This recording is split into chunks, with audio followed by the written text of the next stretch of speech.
అమరారాతుల బాణజాలముల పాలైపోతిరే, పోయితే చెల్లరే అమరాధీశ్వర. అంచు భిన్న తరులై అంబోధిలోన్ చెంచలత్వంబునన్ కృంకు వణిజ్జనంబుల క్రియన్ దైత్యాధిప వ్యూహమత్యంబునన్ చిక్కిరి వెల్పులందరూ విపద్వానంబులన్ చేయుతున్. ఆ సమయంలో అయ్యో అమరాధినాథ, అసురుల బాణాలకు గురి అయిపోయినావా అంటూ ఆర్తనాదాలు చేస్తూ దేవతలందరూ దండేశ్వరుల మొగ్గరం నడుమ చిక్కుకొన్నారు. సముద్రం నడుమ పడవలో మునిగిపోయే వర్తకుల వలె ఆహాకారాలు చేసినారు. విపత్వానంబులన్, విపత్ అంటే ఆపద, ఆపద వల్ల కలిగినటువంటి ఆర్తనాదాలతోటి వీళ్ళు అటువంటి ఆహాకారాలు చేశారు అని చెప్తున్నారు. ఇంకేమిటి నాయన చల్లరే, అయ్యో అయ్యో ఆయన ఆ దైతుల యొక్క చేతిలో చిక్కిపోయావా అమరాధీశ్వర, అమరులందరికీ ఆ నాయకుడైనటువంటి ఆ ఓ ఇంద్ర అని పాపం గోల పెడుతున్నారు. ఓహో దేవతలార కుయ్య కుయ్యండకుండు అంచంబు బృహత్వాహుండా శరబద్ధ పంజరమునంతంచించి తేజంబునన్ వాహోపేతర తంబు తోడ వెలికిన్ వచ్చెన్ నిశాంతోల్లసత్మాహాత్యంబునన్ తూర్పు నన్బొడతు ఆ మార్తాండు చందంబునన్. సూర్యుని ఉదయించేటువంటి మార్తాండులాగా, మార్తాండు అంటే సూర్యుడు, ఆ ప్రచండమైనటువంటి వెలుగుతోటి వస్తున్నటువంటి సూర్యునిలాగా, తూర్పున ఉదయిస్తున్నటువంటి సూర్యునిలాగా వచ్చేసట ఆ ఎవరు ఆ ఇంద్రుడు. అప్పుడు ఎలా ఎలా వచ్చాట, ఓ దేవతలారా భయపడకండి, నేను బతికే ఉన్నాను, ఇదిగో మీరు అంత అలా అర్థం పెట్టకండి. ఓహో దేవతలారా కుయ్యకుండు, అరవకండి, నేను బతికే ఉన్నాను అంటూ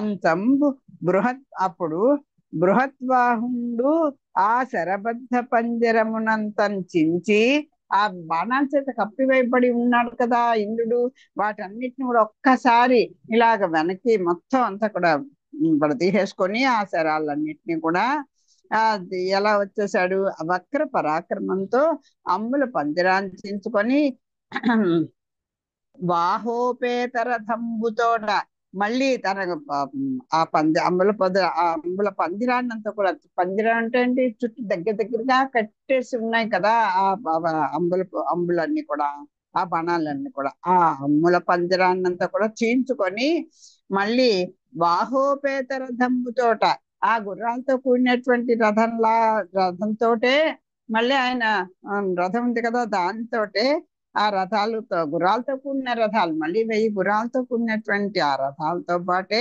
బయటకు వచ్చేసాట. ఆ వచ్చినటువంటి వాహోపేతర తంబుతోడ వెలికెన్ వచ్చెన్ నిశాంతోల్లాస మహాత్యంబునన్. అది అంతో ఆ ఉదయకాలంలో తూర్పున ఉదయించేటువంటి తూర్పునన్బొడుచు మార్తాండు చందంబునన్, ఉదయకాలంలో తూర్పున ఉదయించే సూర్యుని వల్లే వెలిగిపోతున్నట ఆ ఇంద్రుడు. ఇట్లు వెలువడి ఈ రకంగా బయటకు వచ్చి విరిగిన సేనన్ గంచి సురవీరుండు ఓహో ఎని బిట్టు చీరి క్రమ్మరన్ పురికొల్పి పాక బలమస్తకముల్ నిశీతాస్త్రధారలన్ నెరసిన తీష్ణ వజ్రమున నేలకు వ్రాల్చెను వాని చుట్టముల్ వెరచిరి తుచ్చమ్ము పతులు విఫలులై చెడిపారిరి ఆతితో. ఇందాక ఎలా అయితే ఆ పాకుడు బాహాబలుడు కాదు ఆ బాలాసురుడు నుమ్మిచి వీళ్ళు ముగ్గురు ఎలా అయితే ఇతని మీదకి పడిపోయారో, అలాగే ఇప్పుడు ఈయన ఎదురు దాడి చేస్తున్నాడు ఇంద్రుడు. పై విధంగా వెలువడిన దేవేంద్రుడు తిరిగి పరిగెత్తే తన సైన్యాన్ని చూసి ఓహో అంటూ బిగ్గరగా పిలిచినాడు. వాళ్ళ యొక్క దాటికి ఆ పాపం ఎప్పుడైతే ఆ దేవేంద్రుడు అంబుల పంజరంలో చిక్కుపోయినాడో ఇంకా సైన్యం అంతా కూడా దేవతా సమూహం అంతా కూడా పరిగెత్తేస్తారు కదా. అలా వెళ్ళిపోతున్నటువంటి సైన్యాన్ని చూసి అయ్యయ్యో వెళ్ళిపోతున్నారా అన్ను దగ్గరగా రండి రండి భయపడకండి అని పిలిచాడు.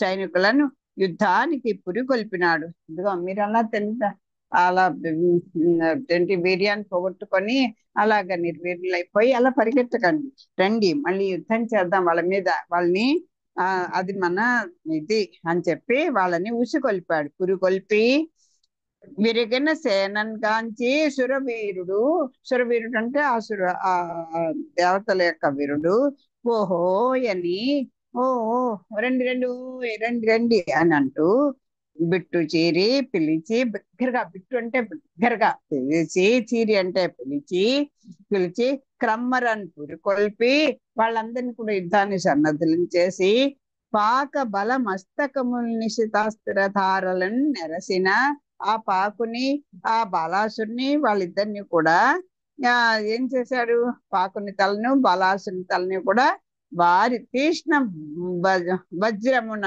నేలకు వ్రాల్చెన్, వాడి అయినటువంటి ఆ బాణాలతోటి వజ్రాయుధంతోనూ నేల కూల్చేశాడు. చూస్తే వాని చుట్టములు వెరచిరి, ఆ వాళ్ళ యొక్క ఆ ముగ్గురు తమ్ముళ్ళ యొక్క అదే సోదరుల యొక్క బంధువులందరూ ఉంటారు కదా, ఆ జంబుని యొక్క చుట్టాలందరూ కూడా, వాళ్ళందరూ కూడా అంటే ఆ బలిచక్రవర్తి సైన్యం కదా వీళ్ళందరూ, ఆ బలిచక్రవర్తి యొక్క బంధువులందరూ కూడా భయపడిపోయారు.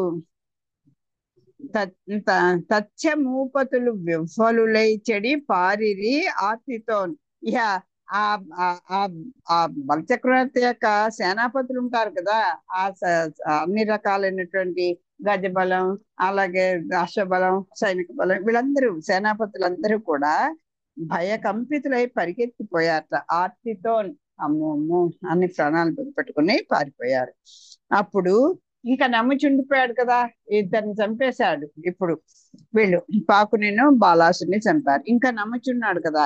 అప్పుడు నమ్ముచి నిలువంబడి అలా నిలిచి ఏమంటున్నాడు, తన చుట్టంబులను చంపెన్ వీడనుచు ఉద్యత్ క్రోధ శోకాత్ముండై కనకాంతంబును అశ్మసారమయమున్ ఘంటా సమేతంబునై జన దుస్సహమైన శూలము నొగిన్ సారించి వైచెన్ సురేంద్రుని పైన్ దీనహతుండవౌదని ముగేంద్రున్ పోలి గర్జించుచున్. దేవేంద్రుడు తన బంధువులను చంపినందుకు నమించి మిక్కిలి దుఃఖంతోనూ కోపంతోనూ కదలకుండా నిలబడి బంగారు పిడి గంటలు కలిగి జనుల చూపులకు దుస్సహమైన ఇనుప శూలాన్ని తీసినాడు. దీంతో చస్తావు అంటూ సింహం వలె గర్జిస్తూ ఆ శూలాన్ని దేవేంద్రునిపై విసిరాడు. ఇంకా మూడో ఆయన ఉండిపోయాడు కదా నమ్ముచి, అతను ఏమంటున్నాడు, అన్నదమ్ములు ఇద్దరిని చంపేశాడు. శంభుడు ఎలాగో ముందే చనిపోయాడు, ఇప్పుడు బాలాసుడు పాకుడు చనిపోయారు.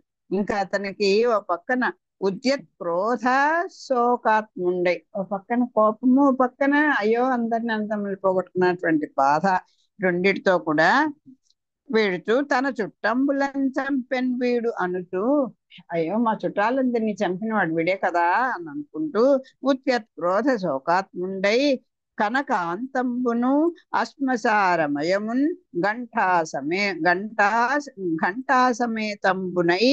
అలా మూడు విశేషణాలు వేశారు ఆ శూలానికి. చూడండి, బంగారంతో బంగారు పిడి, కనక అంతము, అంతం అంటే కొసని పట్టుకోవడానికి బంగారు పిడి ఉందిట దానికి, బంగారు పిడి అశ్మసారమయమున్ చూపులకు, అశ్మ అంటే చూడడానికి దుస్సహమైనటువంటిది.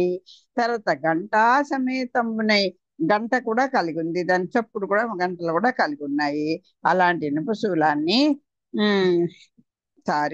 ఘంటా సమేతంబునై జన దుస్సహమైన శూలము, ఆ జనాలందరూ కూడా చూడడానికి వెళ్ళినటువంటి ఇనుప శూలాన్ని ఒగిన్ సారించి, ఇలా అంతా వెయ్యాలంటే ఎంత శక్తి అంతా కోరుకోవాలి కదా, అలాగా సంసిద్ధుడై ఒక సింహంలాగా గర్జిస్తూ ముగేంద్రుని పోలి గర్జించుతున్. ముగేంద్రుడు అంటే సింహం, ముగరాజు కదా ఆయన, ఆ మృగరాజులాగా గర్జిస్తూ వెళ్ళినటువంటి ఒక దేని మీద దూకాలంటే ఆ సింహం ఎలా అయితే గర్జిస్తూ పెడుతుందో ఆ రకంగా ఆ ఇంద్రుని మన మీదకి దేవేంద్రుని మీదకి వెళ్ళాడు ఈ నముచి. ఏమన్నాడు? దీన హతుండవవు దువు, దీన హతుండవవుదువు. దీన అంటే దీని చేత, ఇదిగో ఈ శూలంతో నువ్వు చస్తావు అంటూ ఆ శూలాన్ని దేవేంద్రుని పేరు మీదకి వేశాడు. తన చుట్టంబులను చంపె వీడనచు ఉత్యక్రోధ శోకత్ముండై కనకాంతంబును అశ్మసారమయమున్ ఘంటా సమేతంబునై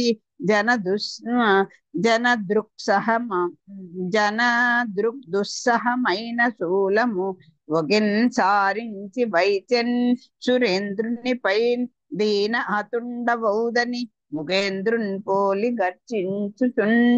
దేవేంద్రుడు తన బంధువులను చంపినందుకు నముచి మిక్కిలి దుఃఖంతోనూ కోపంతోనూ కదలకుండా నిలబడి బంగారు పిడి గంటలు కలిగి జనుల చూపులకు దుస్సహమైన ఇనప శూలాన్ని తీసినాడు.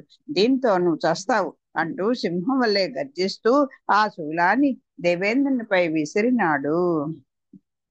ఆకాశంబున వచ్చు శూలమును జంభారాతి ఖండించి నానా ఖండములన్వాని కంఠముదగన్నంబువ తెగన్ దంభోళియున్ వైచే అస్తో కేంద్రాయుధమున్ సురారి గళమున్ దృంపంగలేదయ్యే వాడా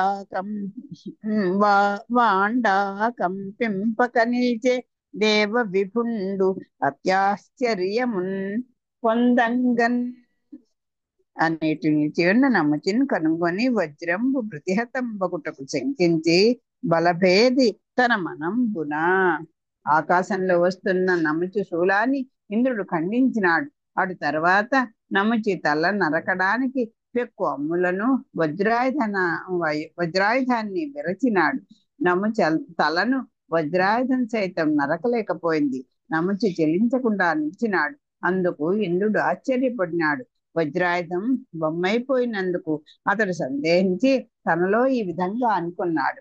పైన ముగ్గురిని చంపిన జంభుణ్ణి, బాలాసుడిని, అలాగే పాకుణ్ణి సంహరించినటువంటి ఇంద్రుడు ఇప్పుడు ఈ నముచి మీద తన వజ్రాయుధాన్ని విసిరితే దాన్ని ఏమీ చదరని తన్ని ఆ నముచిని ఏమీ చేయలేకపోయిందిట ఆ వజ్రాయుధం.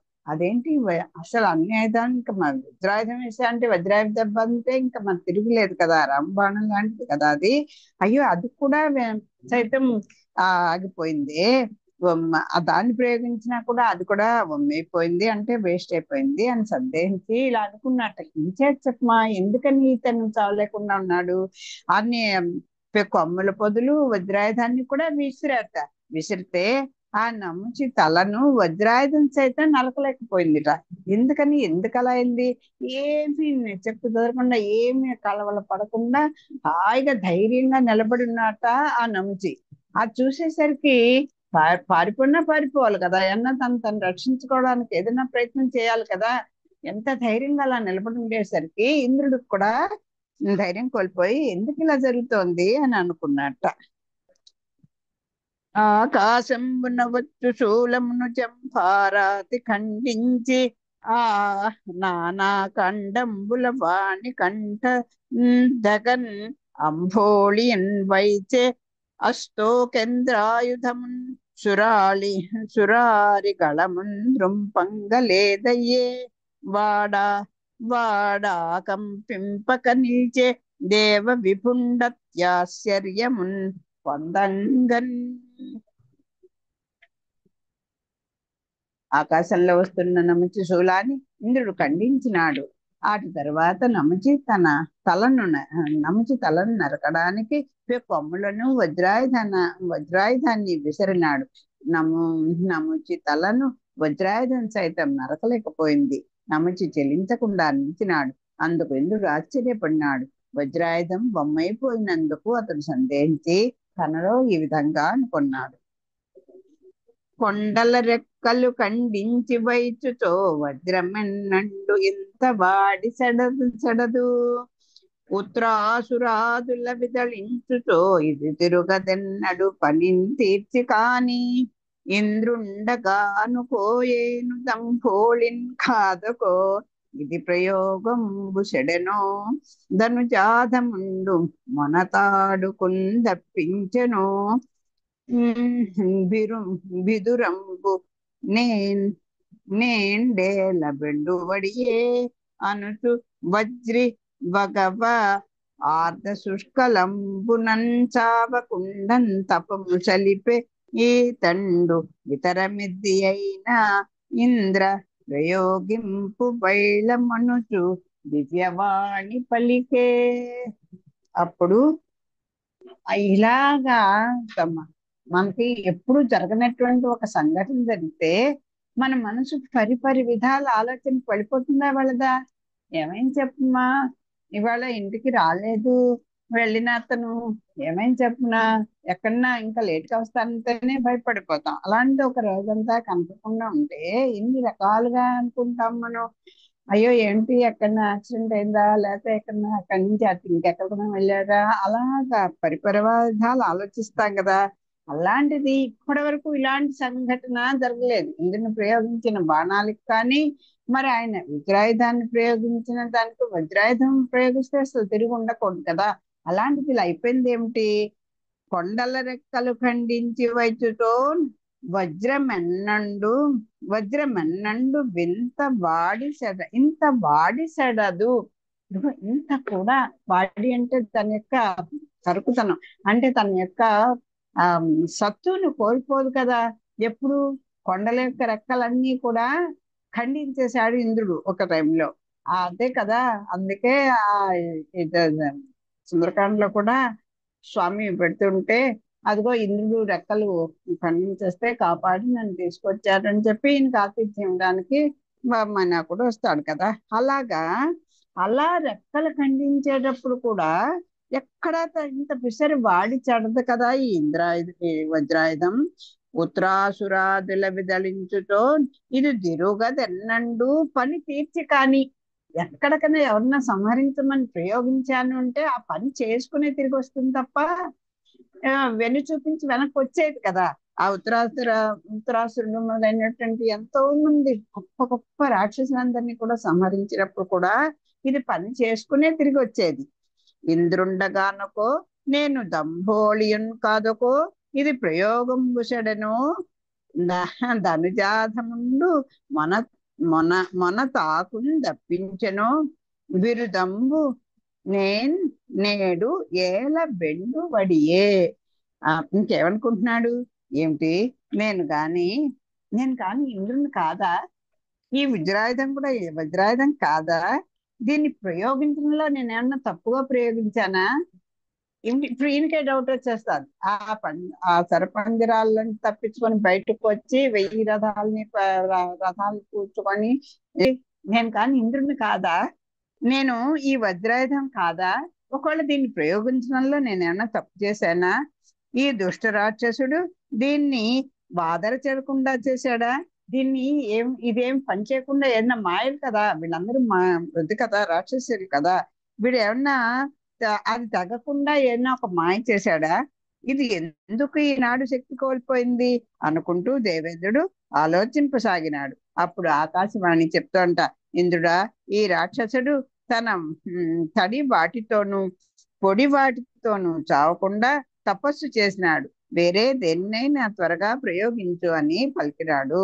అప్పుడు ఆకాశవాణి ఇలా పలికింట, ఈ రాక్షసుడు తడి ఆయుధంతో కానీ పొడిగా ఉన్న ఆయుధంతో కానీ దేంతో కూడా, తడిగా ఉండకూడదు, తడివాడితోనూ పొడివాడితో కూడా చావకుండా తపస్సు చేశాట. చూడండి కోరికలు ఎన్ని రకాలుగా ఉంటాయో, వరాలు కోరుకోవడం, వేరే దేన్నైనా త్వరగా ప్రయోగించు అని పలికిందిట ఆకాశవాణి. ఏం చేశారు ఇంద్రుడు గారు రేపు చదువుతున్నారు. స్వస్తి ప్రజాభ్య పరిపాలయంతాం న్యాయేన మార్గేణ మహిమహిషాః గోబ్రాహ్మణేభ్యः శుభమస్తు నిత్యం లోకాః సమస్తాః సుఖినో భవంతు మంగళం కోసలేంద్రాయ చక్రవర్తి ధనుజాయ సార్వభౌమాయ మంగళం. సర్వం శ్రీకృష్ణార్పణమస్తు.